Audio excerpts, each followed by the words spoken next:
नमस्कार दोस्तों, स्वागत है आपका आर के क्लासेस में। एनसीईआरटी सीरीज़ में कल हम लोगों ने हिस्ट्री का एक अध्याय देखा था, क्लास 6 का। यदि आपने उसको नहीं देखा है तो उसको देख लीजिए, लिंक डिस्क्रिप्शन में दिया हुआ है। अभी हम लोग ज्योग्राफी का एक अध्याय देखेंगे, सामाजिक विज्ञान, पृथ्वी हमारा आवास। आपसे रिक्वेस्ट है कि वीडियो को यदि आप देखते हैं तो उसको पूरा देखें, थोड़ा समय लगाएं, 10 मिनट 15 मिनट, जो जितना देर का बनता है उसको आप समय लगाएं। बाकी इसका पीडीएफ जो है आपको टेलीग्राम चैनल पर मिल जाएगा। तो चलिए शुरू करते हैं आज का अपना टॉपिक। लेसन 1 है सौरमंडल में पृथ्वी के बारे में जानेंगे। अपना पहला प्रश्न है कि निम्नलिखित में से कौन जो है खगोलीय पिंड है? सूर्य, पृथ्वी, चंद्रमा, उल्का पिंड। बहुत आसान सवाल है, तो ध्यान रखिएगा। सभी जो हैं सूर्य, पृथ्वी, चंद्रमा, उल्का पिंड, ये क्या है? खगोलीय पिंड है। कहता है सूर्य, चंद्रमा, पृथ्वी, उल्का पिंड तथा वे सभी वस्तुएं जो रात के समय आसमान में चमकती है खगोलीय पिंड कहलाती है। क्वेश्चन नंबर 2 देखिए क्या कहता है। किन खगोलीय पिंडों को तारा कहते हैं?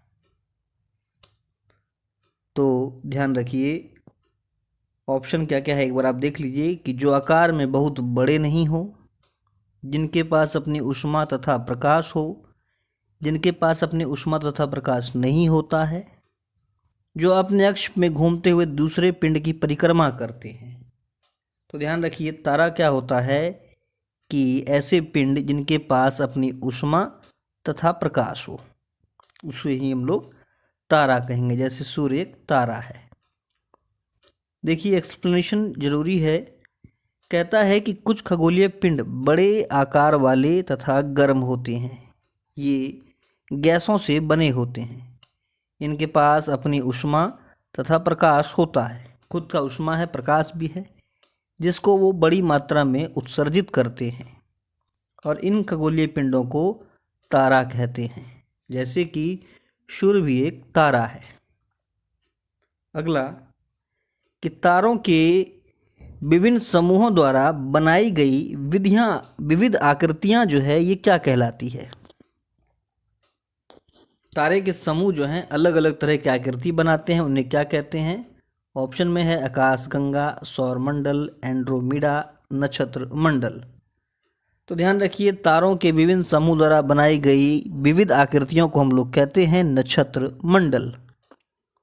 देखिए, रात्रि में आसमान की ओर देखते समय तारों के विभिन्न समूहों के द्वारा बनाई गई आकृति दिखाई देती है, इसे नक्षत्र मंडल कहा जाता है। अगला सवाल कहता है कि अंतरिक्ष से संबंधित अर्सा मेजर या बिग बियर का संबंध किससे है? अच्छा सवाल है, ध्यान रखिए। अर्सा मेजर या बिग बियर का संबंध किससे है? ऑप्शन में है सौरमंडल, नक्षत्र मंडल, क्षुद्र ग्रह समूह, इनमें से कोई नहीं। तो देखते हैं इसका आंसर क्या होना चाहिए। देखिए, कहता है कि अर्सा मेजर या बिग बियर एक प्रकार का नक्षत्र मंडल है।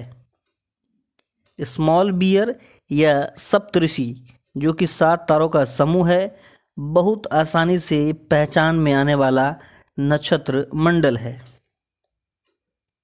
यह एक बड़े नक्षत्र मंडल अर्सा मेजर का एक भाग है। ध्यान रखिएगा, ये जो स्मॉल बियर कितने तारों का समूह है? 7 तारों का समूह है।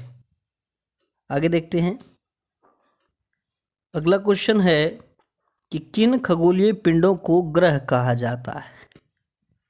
ऑप्शन में है कि जो आकार में बहुत बड़ा हो, जिनके पास अपनी ऊष्मा तथा प्रकाश होता है, जिनके पास अपनी ऊष्मा एवं प्रकाश नहीं होता है, एवं जो तारों के प्रकाश से प्रकाशित होते हैं, जिनका अपना गुरुत्वाकर्षण बल होता है। तो ध्यान रखिए, ग्रह हम लोग किसको कहेंगे? कि ऐसा पिंड जिसके पास अपना ऊष्मा और प्रकाश नहीं होता है, बल्कि वो तारों के प्रकाश से प्रकाशित होते हैं, इसे ग्रह कहते हैं। अभी हम लोगों ने पीछे पढ़ा था कि जिसके पास अपना प्रकाश और ऊष्मा होता है उसे हम लोग तारा कहते हैं। Option number C. कहता है कुछ खगोलीय पिंडों में अपना प्रकाश एवं ऊष्मा नहीं होती है, वे तारों के प्रकाश से प्रकाशित होते हैं। ऐसे पिंडों को ग्रह कहे जाते हैं या ग्रह कहलाते हैं। ग्रह जिसे अंग्रेजी में प्लेनेट कहते हैं, ग्रीक भाषा के प्लेनेटाई से बना है, प्लेनेटाई से, जिसका अर्थ होता है परिभ्रमक अर्थात चारों ओर घूमने वाला। ध्यान रखिए, ग्रह शब्द जो है प्लेनेट ग्रीक भाषा के प्लेनेटाई से बना है, इसका मतलब होता है परिभ्रमक अर्थात चारों ओर घूमने वाला। अगला क्वेश्चन देखिए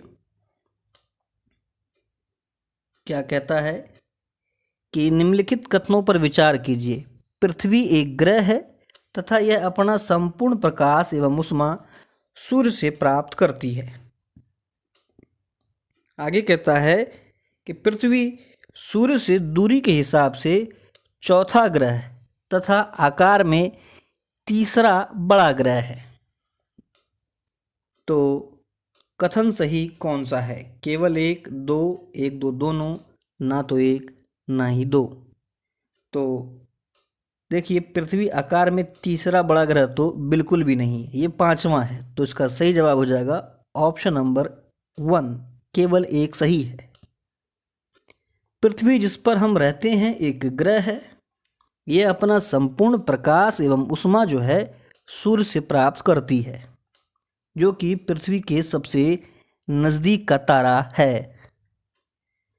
कहता है पृथ्वी को बहुत अधिक दूरी से, जैसे चंद्रमा से देखने पर यह चंद्रमा की तरह चमकती हुई प्रतीत होगी, और सूर्य से दूरी के हिसाब से पृथ्वी तीसरा ग्रह है दूरी के हिसाब से, लेकिन आकार में पांचवा सबसे बड़ा ग्रह है। ध्यान रखिएगा, दूरी से तीसरा है, आकार में पांचवा है, लेकिन यहाँ देखिए क्या दिया हुआ है, आकार में तीसरा है ना, तो ये ध्यान में रखना है, दूरी में तीसरा है, आकार में पांचवा है। नेक्स्ट क्वेश्चन देख लेते हैं। कहता है कि सूर्य से बढ़ती हुई दूरी के आधार पर ग्रहों का सही क्रम चुनिए। बहुत बार इस तरह के सवाल पूछे गए हैं। बुध, मंगल, शुक्र, पृथ्वी, जी नहीं। शुक्र, मंगल, पृथ्वी, बुध, बिल्कुल नहीं। बुध, शुक्र, पृथ्वी, मंगल, बुध, शुक्र, पृथ्वी, मंगल, ठीक है, ध्यान रखिए ऑप्शन नंबर डी, बुध, शुक्र, पृथ्वी, मंगल। सूर्य से बढ़ती दूरी के हिसाब से ग्रहों का सही क्रम है बुध, शुक्र, पृथ्वी, मंगल, बृहस्पति, शनि, अरुण और वरुण। नेक्स्ट देखिए क्या है। कहता है कि नीचे दिए गए ग्रहों में कौन से आंतरिक ग्रह हैं। दो तरह से ग्रहों को बांटा गया है, आंतरिक ग्रह और बाह्य ग्रह। बुध, मंगल, शुक्र, बृहस्पति, इनमें से कौन कह रहा है आंतरिक ग्रह है? तो ध्यान रखिएगा, बुध, शुक्र, मंगल मतलब 1, 2, 3 जो है ये आंतरिक ग्रह है। आगे देखते हैं।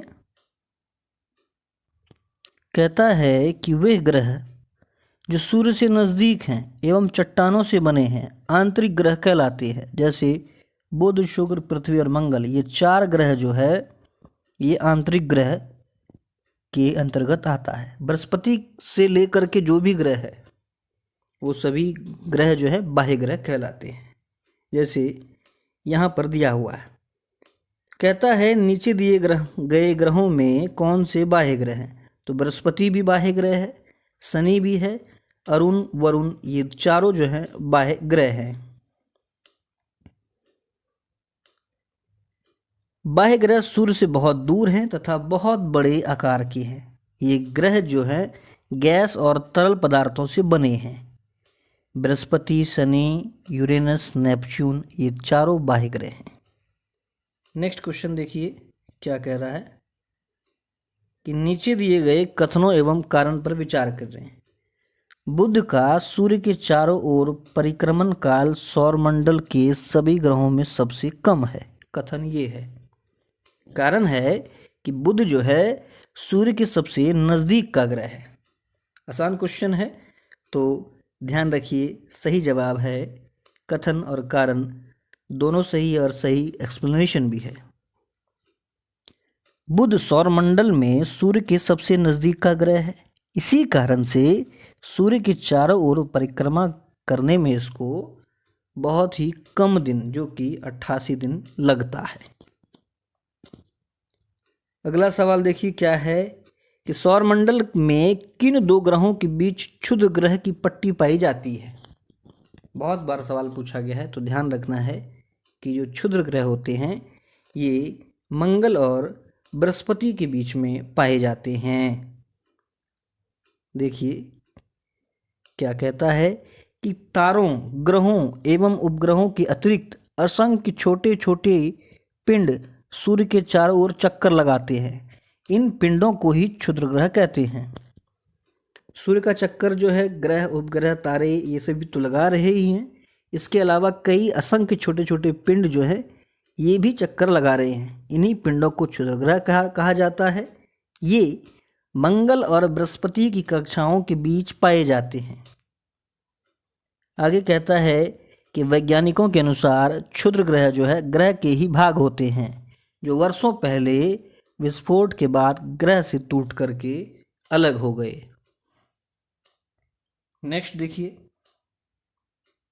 हमारे सौरमंडल में सूर्य से सबसे दूर कौन सा ग्रह अवस्थित है। वरुण या नेपच्यून, शनि, बृहस्पति। तो ध्यान रखिए सूर्य से सबसे दूर जो ग्रह है ये है वरुण, नेपच्यून। सबसे नजदीक है बुध। सूर्य से दूरी के अनुसार ग्रहों की स्थिति देखिए, पीछे भी यही हम लोगों ने पढ़ा था। बुध, शुक्र, पृथ्वी, मंगल, बृहस्पति, शनि, यूरेनस, नेपच्यून, मतलब अरुण, वरुण। वर्ष 2006 में अंतर्राष्ट्रीय खगोलीय संघ ने अपनी बैठक में यह निर्णय लिया कि प्लूटो, सीरस, 2003 यूबी 313 जैसे खगोलीय पिंडों को बौने ग्रह की श्रेणी में रखा जा सकता है। अगला सवाल है कि कथनों पर विचार करना है। कथन है कि पृथ्वी के आकार को भूआभ, जियोइड भी कहा जाता है। पृथ्वी का आकार क्या है? भूआभ। और कारण में है पृथ्वी ध्रुवों के पास थोड़ी चपटी है। तो ध्यान रखिए बिल्कुल सही बात है, ए और आर दोनों सही है और सही व्याख्या भी करता है। कैसे करता है देखते हैं। देखिए पृथ्वी ध्रुवों के पास थोड़ी चपटी है, यही कारण है कि इसके आकार को जियोइड, भूआभ कहा जाता है। भूआभ का अर्थ है पृथ्वी के समान आकार। जीवन के लिए अनुकूल परिस्थितियां संभवतः जो है पृथ्वी पर ही पाई जाती है। पृथ्वी ना तो अधिक गर्म है ना ही अधिक ठंडी। यहाँ जल एवं वायु की उपस्थिति है जो जीवन के लिए आवश्यक है। ध्यान रखना है पृथ्वी का आकार क्या है? भूआभ। यह ध्रुवों पर थोड़ी चपटी है। नेक्स्ट क्वेश्चन देखिए क्या है कि निम्नलिखित में कौन सा कथन सत्य है। अंतरिक्ष से देखने पर पृथ्वी हरे रंग की दिखाई देती है। बिल्कुल गलत है, काले रंग की हमें दिखाई देती है। कहता है पृथ्वी का हरा रंग हमें यहाँ के वनों के कारण दिखाई देता है। ऐसा कुछ भी नहीं है, ना तो एक ना ही दो। ध्यान रखिए अंतरिक्ष देखने पर पृथ्वी नीले रंग की दिखाई देती है क्योंकि पृथ्वी की 2/3 सतह जो है ये जल से ढकी हुई है, इसलिए इसे नीला ग्रह भी कहा जाता है।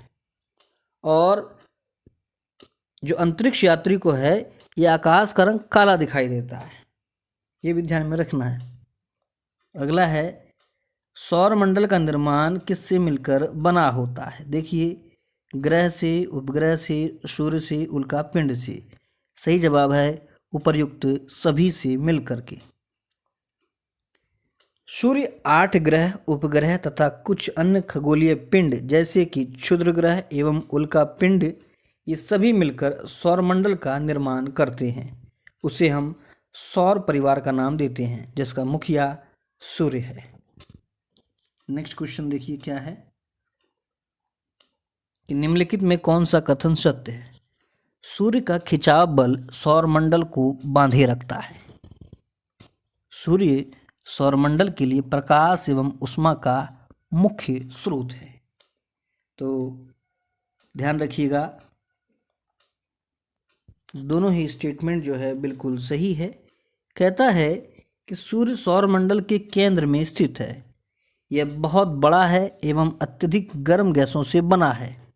इसका खिंचाव बल जो है इससे सौरमंडल को बांधे रखता है। सूर्य सौरमंडल के लिए प्रकाश एवं ऊष्मा का मुख्य स्रोत है। हम सूर्य की अत्यधिक तेज ऊष्मा को महसूस नहीं करते, क्योंकि यह पृथ्वी के सबसे नज़दीक का तारा होने के बावजूद हमसे लगभग 15 करोड़ किलोमीटर दूर है। ध्यान रखिएगा, इसी कारण सूर्य के प्रकाश को पृथ्वी तक पहुंचने में 8 मिनट लगता है। कई बार 500 सेकंड भी ऑप्शन में मिलेगा। 8.16। क्लियर है? आगे देखते हैं। सौरमंडल के ग्रह जो सूर्य का चक्कर लगाते हैं उनके रास्ते किस आकार में फैले हैं? तो ध्यान रखिए, वृत्ताकार है, लघु वृत्ताकार है, दीर्घवृत्ताकार, इनमें से कोई नहीं। तो ये रास्ते जो हैं दीर्घवृत्ताकार हैं। सौरमंडल के सभी 8 ग्रह एक निश्चित पथ पर सूर्य का चक्कर लगाते हैं। ये रास्ते दीर्घवृत्ताकार के रूप में फैले हैं और ये कक्षा कहलाते हैं। कहता है कि किस ग्रह को पृथ्वी का जुड़वा ग्रह कहा जाता है? आसान सवाल है। ये कहते हैं शुक्र को। ध्यान रखिएगा, शुक्र को पृथ्वी का जुड़वा ग्रह माना जाता है, क्योंकि यह आकार, घनत्व एवं व्यास में पृथ्वी के लगभग बराबर है। इसको जो है सबसे चमकीला ग्रह, सबसे गर्म ग्रह, सांझ का तारा, भोर का तारा, कई नामों से इसको जाना जाता है। नेक्स्ट है कि पृथ्वी का सबसे निकटतम ग्रह कौन सा है? बुध है, शुक्र है, शनि है, चंद्रमा है? आसान सवाल, शुक्र। ध्यान रखिएगा, पृथ्वी का सबसे निकटतम ग्रह जो है ये शुक्र है। अगला सवाल है कि हमारे सौरमंडल का सबसे बड़ा एवं सबसे छोटा ग्रह कौन सा है? ध्यान रखिए, बृहस्पति जो है सबसे बड़ा ग्रह है और बुध जो है ये सबसे छोटा ग्रह है। चलिए आगे देखते हैं। अच्छा सवाल है कि कौन से वे 2 ग्रह हैं जिनका सौरमंडल के अन्य ग्रहों की तुलना में परिक्रमण जो है विपरीत दिशा में होता है? ऑप्शन देख लीजिए, बुध और शुक्र का, शुक्र और शनि का, शुक्र और अरुण का, बृहस्पति और अरुण का। तो हमें ध्यान में रखना है कि 2 ऐसे ग्रह हैं जो सौरमंडल में जो कुल 8 ग्रह हैं उनमें 2 ग्रह जो है अलग दिशा में घूमता है, बाकी सभी अलग दिशा में घूमते हैं। और ये ग्रह हैं बुध, ये शुक्र एवं अरुण। ध्यान रखिएगा, शुक्र एवं अरुण, शुक्र एवं अरुण। कहता है कि शुक्र और अरुण या यूरेनस की परिक्रमा की दिशा अन्य ग्रहों से विपरीत होती है। शुक्र और अरुण घड़ी की सुई की दिशा में क्लॉकवाइज घूमते हैं। ध्यान रखिएगा, शुक्र और अरुण घड़ी की सुई की दिशा में क्लॉकवाइज घूमते हैं इस तरह से, जबकि अन्य ग्रह घड़ी की सुई की विपरीत दिशा में एंटी क्लॉकवाइज घूमते हैं, मतलब इस तरह से घूम रहा है। क्लियर है? शुक्र और यूरेनस या अरुण। अगला सवाल है कि बृहस्पति, शनि तथा यूरेनस के चारों ओर छल्ले हैं। नेक्स्ट कहता है कि ये छल्ले विभिन्न पदार्थों के असंख्य छोटे छोटे पिंडों से बनी हुई पट्टियां हैं। तो ध्यान रखिएगा, जो बृहस्पति ग्रह है, शनि ग्रह है तथा यूरेनस, अरुण, इनके चारों ओर बिल्कुल छल्ले हैं और ये छल्ले जो हैं असंख्य छोटे छोटे पिंडों से बनी हुई है। तो दोनों कथन ही सत्य है। नेक्स्ट देखिए क्या है कि हमारे सौरमंडल में किन ग्रहों के पास एक भी चंद्रमा नहीं है, मतलब कोई प्राकृतिक उपग्रह नहीं है। ऑप्शन में अपने पास है बुध, शुक्र, शनि, यूरेनस। तो ध्यान रखिएगा, बुध और शुक्र जो है ऐसे दो ग्रह हैं जिनके पास कोई उपग्रह नहीं है। बाकी शनि के पास तो सर्वाधिक उपग्रह है, 82 समथिंग। उसके बाद बृहस्पति के पास है। तो इस चीज़ को हमें ध्यान में रखना है। बुध और शुक्र के पास कोई उपग्रह नहीं है। कहता है नीचे दिए गए ग्रहों में सबसे अधिक चंद्रमा जो है ये किसके पास है? शनि के पास है, बृहस्पति के पास है, मंगल के पास है, यूरेनस के पास है। तो सर्वाधिक उपग्रह जो हैं अब शनि के पास है, पहले बृहस्पति के पास था। ध्यान रखिएगा। शनि के चंद्रमा की संख्या 62। इसको एक बार आप जरूर कंफर्म हो लीजिएगा, ये अब 82 हो गया है। मंगल के चंद्रमा जो हैं मतलब उपग्रह 2 हैं जो काफ़ी फेमस हैं, डिमोस, फेबोस। अरुण के उपग्रह की संख्या 27 है।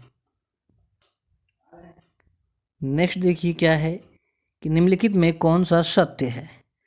उपग्रह अपने ग्रहों की परिक्रमा करते हैं तथा साथ साथ सूर्य की भी परिक्रमा करते हैं। आगे कहता है कि पृथ्वी के उपग्रह चंद्रमा का व्यास पृथ्वी के व्यास से आधा है। अच्छा सवाल है, कंफ्यूज कर सकता है आपको, तो ध्यान रखिएगा।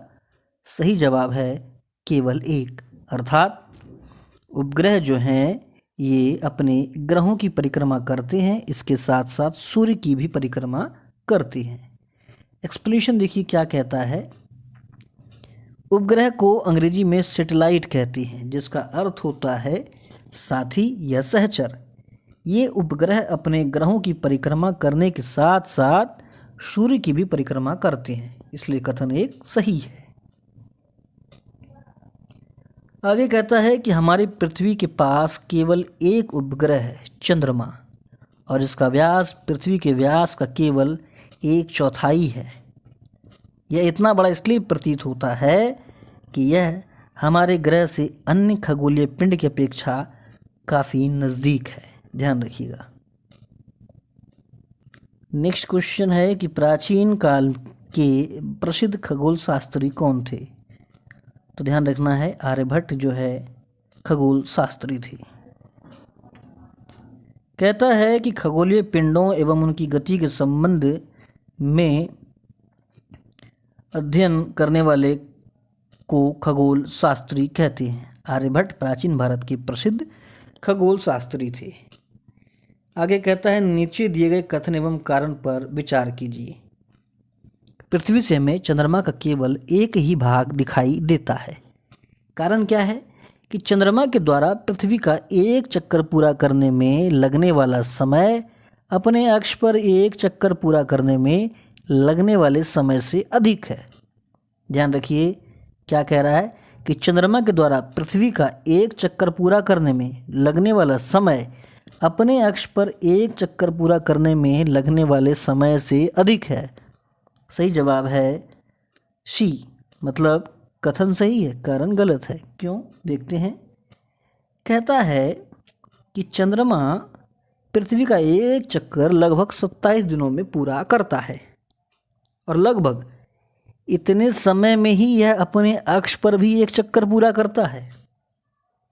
इसलिए चंद्रमा के द्वारा पृथ्वी का एक चक्कर पूरा करने में लगने वाला समय अपने अक्ष पर एक चक्कर पूरा करने में लगने वाले समय के बराबर ही होता है, ना कि अधिक ना कम। इसके परिणाम स्वरूप पृथ्वी से हम चंद्रमा का केवल एक ही भाग देख पाते हैं। ध्यान रखिएगा। कहता है नील आर्मस्ट्रांग पहले व्यक्ति थे जिन्होंने 20 जुलाई 1969 को सबसे पहले चंद्रमा की सतह पर कदम रखा था। ठीक है, आगे देखते हैं। नीचे दिए गए कथनों पर हमें विचार करने हैं। सूर्य के चारों ओर चक्कर लगाने वाले पत्थरों के छोटे छोटे टुकड़ों को उल्का पिंड कहते हैं। अगला है कि खुले आकाश में फैली एक छोर से दूसरी छोर तक चौड़ी सफ़ेद पट्टी जो कि लाखों तारों का समूह है, उसको आकाश गंगा कहते हैं। देखते हैं केवल एक दो कुल क्या होगा इसका जवाब देखते हैं। दोनों ही कथन सत्य हैं। कहता है कि सूर्य के चारों ओर चक्कर लगाने वाले पत्थर के छोटे छोटे टुकड़ों को उल्का पिंड कहते हैं। ठीक है। आगे कहता है कि खुले आकाश में एक छोर से दूसरे छोर तक फैली चौड़ी सफ़ेद पट्टी जो एक चमकदार रास्ते की तरह दिखती है, यह लाखों तारों का एक समूह है। यह पट्टी आकाशगंगा है। हमारा सौरमंडल आकाशगंगा का ही एक भाग है। प्राचीन भारत में इसकी कल्पना आकाश में प्रकाश की एक बहती नदी से की गई थी। इस प्रकार इसका नाम आकाश गंगा पड़ा। लाखों आकाश गंगाएं मिलकर ब्रह्मांड का निर्माण करती है। नेक्स्ट जो अध्याय देखेंगे ये अपना रहेगा ग्लोब, अक्षांश एवं देशांतर। इसमें जो है फंसने के कई सारे चांस रहते हैं। पहला लेशन काफ़ी नॉर्मल अध्याय माना जाता है। उम्मीद है आपको ये अच्छा लगा होगा। अगर आप यहाँ तक पहुँचे हैं तो वीडियो को लाइक करें, अधिक से अधिक शेयर करें। मिलते हैं अगले किसी टॉपिक के साथ। तब तक के लिए जय हिंद।